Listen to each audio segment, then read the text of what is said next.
Draw a diagram to help calculate each of the following quotients. The answer to a division problem.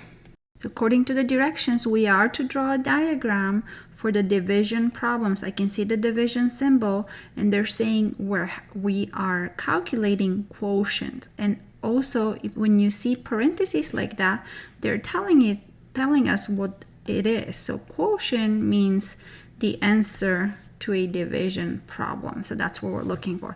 Since there's two of them, I'm going to do example B, and you guys can go back and do example A on your own.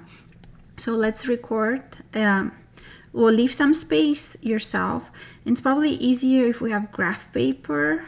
So let me write it down. So I'm gonna pause the video and get some graph paper. Okay, so my problem, I'm dividing by 2/3, and then the denominator is what I'm looking for. So when I'm drawing a whole number, I want to make sure I have 1/3 at a time. So, or in thirds, 3 parts. So 3 parts for one whole is how I'm going to draw the whole numbers.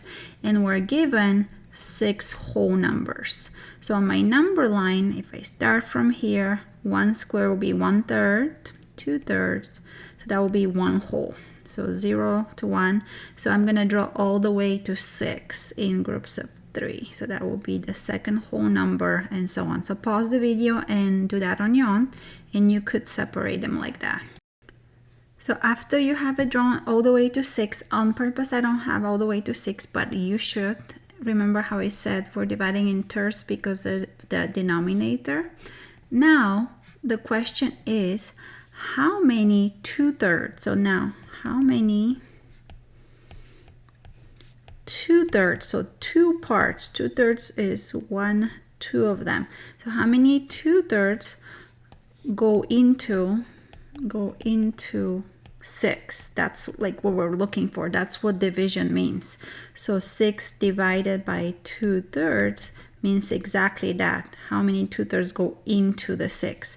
So I'm counting in groups of 2. So that's 1 of them, 2, and so on.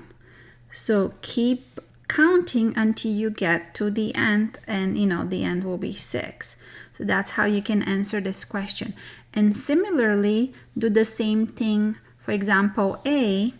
So if I start example A right now, so you want to use a different number line, a new one.